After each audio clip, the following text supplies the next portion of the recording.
allow you to maintain your lead. Might as well just take it into his own hands and make that big lead even bigger. Payton passes to Vucevic. In the corner, it's Harris. Releases from 15. And yes, sir, that one drops.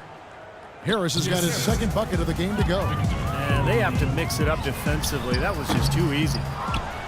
Really, last season was just the second step in the aftermath that was the Dwight Howard trade for the Magic. Still trying to find the direction and acquire building blocks, and that does take a little time. Right around 3 minutes into the second half. Butler on the wing. Launches it. Good, and Hinrich gets the assist. Hinrich's got 6 assists here tonight. These defenders are putting up very little resistance to the three-point shot. And it's killing them. That's 4 of the last 5 baskets they've allowed have been three-pointers. The Bulls have gone 4 of 7 to get things started here in the second half. Here's Rose. Lays it in without an inch of room around him. Rose has got 10. Boy, great job of attacking on the break. Yeah, it sure was. He made a beeline for the bucket as soon as they got the ball. Right away, straight to the rim. Now here's Payton. Passes it to Oladipo. And Harris wide open. He shoots from outside off the mark. This has not at all been the kind of performance they've needed out of him. Hinrich dishes to Butler. The high post shot. Another one falls for Chicago. This switch has definitely been flipped to on this quarter, guys. Payton against Rose. Payton outside. Here's Oladipo. Uses the glass to finish the layup. 10 points for him. There's 1:47 left in the third quarter. Left side, Butler. It's stolen by Vucevic. Here's Payton. Back to Oladipo. And he goes strong with the one-handed jam. Guys, that's simply superb. Ball pressure, a run out, and then a dunk in transition. Exactly, Clark, what they wanted. The aggressive defense to lead to. Yeah, points in transition. That's why you want to make the other team feel uncomfortable handling the ball, because you can get easy points out of it at the other end. So Chicago ends up going with the new group.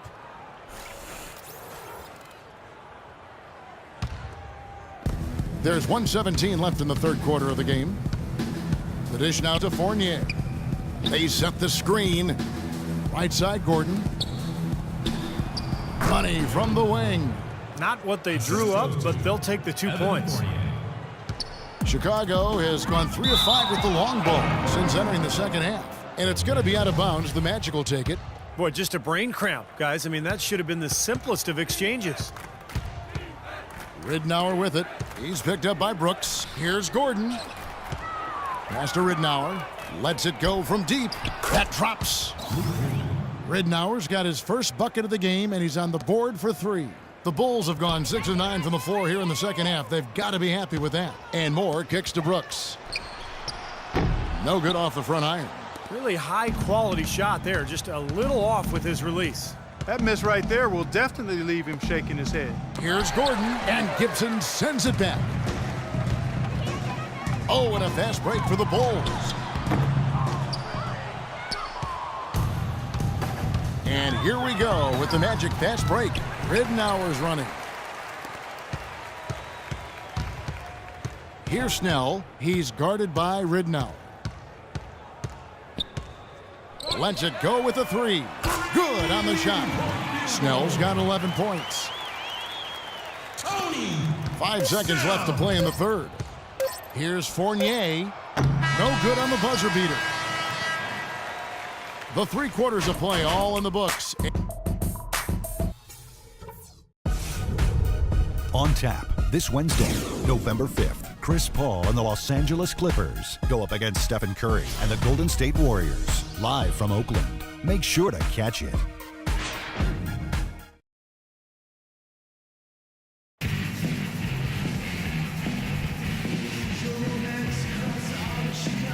And let's go back to a terrific pass that we're calling tonight our State Farm assist of the game. Well, it was a great look, and it set up a three-point basket. He scanned the perimeter, found his teammate in space, and put the pass right on the money.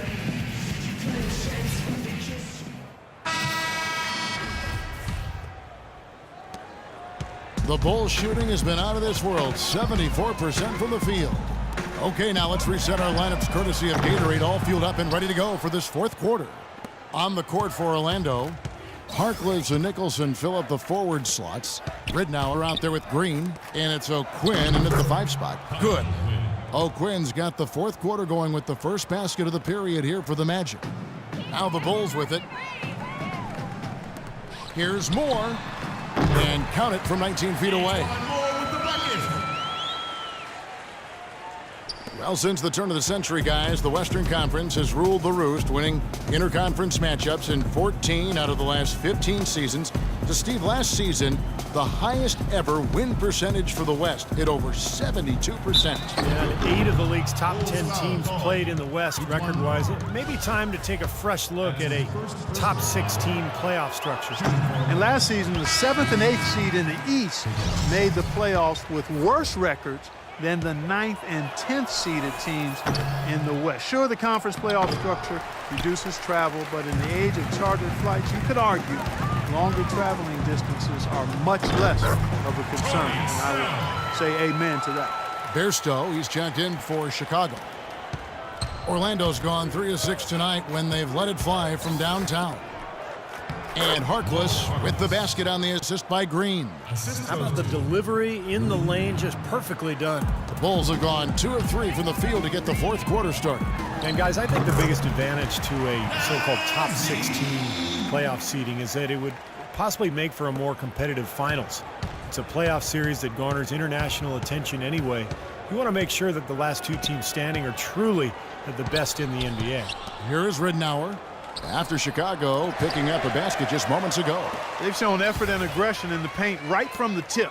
Their rebounding edge is impressive. And I'll tell you what, they've turned a lot of those rebounds into points at the other end. Snell, no good, and it's going to be out of bounds. The Bulls will take it. And that's just another mistake. I mean, they've got it on autopilot, and they look totally dejected. Vucevic checked in for Kyle O'Quinn. Bulls have gone 3 of 5 here in the fourth quarter. Pretty good numbers coming out of the break. That's good. Excellent communication on the inbound play there, guys. He got in a good position, and the pass was as it needed to be, on time and on target. Now, here's Ridnour.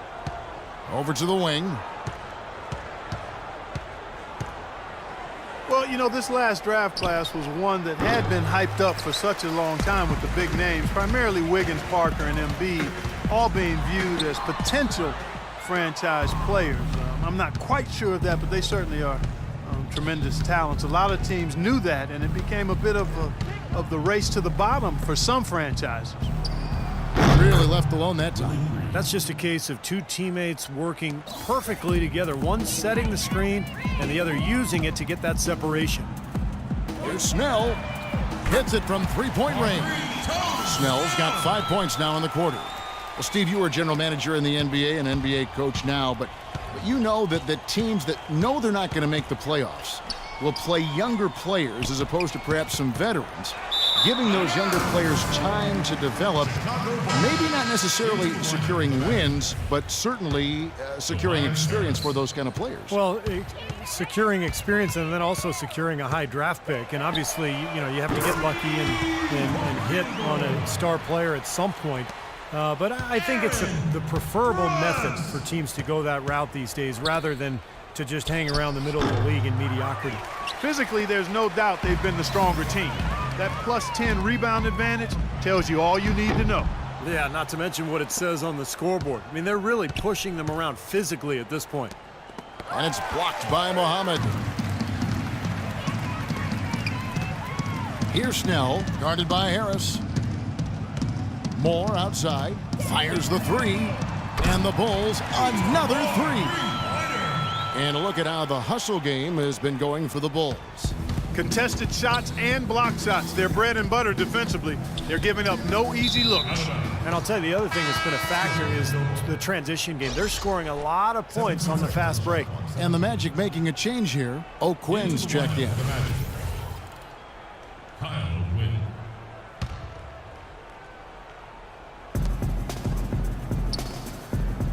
Moore against Green.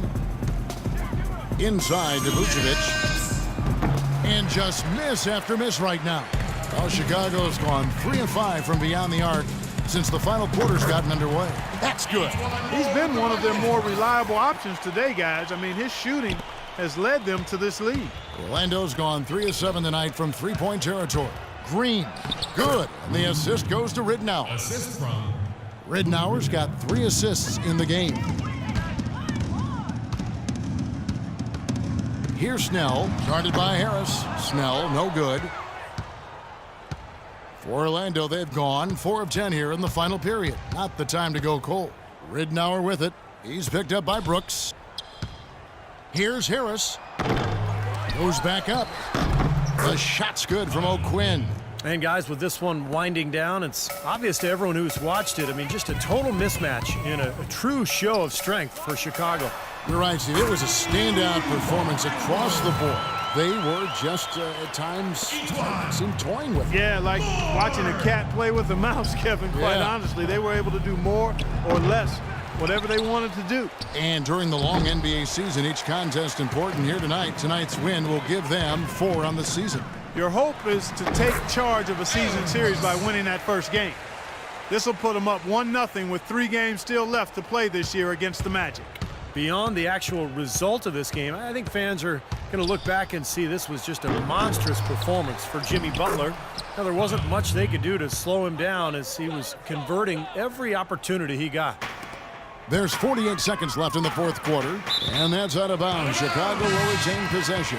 He had no choice but to lunge for that pass to stop it from getting through. Well, that was a good job. It could have been a quick bucket if he doesn't knock it out of bounds there. Here's what Chicago's going with right now.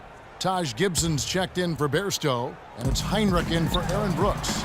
And the Magic making a change here as well. Nicholson's checked in for Vucevic. And a terrific run to really put this ball game away. And now let's see how many more points they can throw up there before the horn sounds. Ridnour against Heinrich. Ridnour passes to O'Quinn, and he gets the bucket. Looks like they're going to finish strong, but just aren't enough ticks left on the clock. Well, Steve, it's a good run they're having now, but they just waited too long to have it. And the basket by Muhammad. And the fans loving what's transpired here tonight. A really good victory for these guys. Sure was. I mean, they did just what they needed to do to keep the visitors from getting any momentum going at all. Now, here's Ridnour. Here's Harris.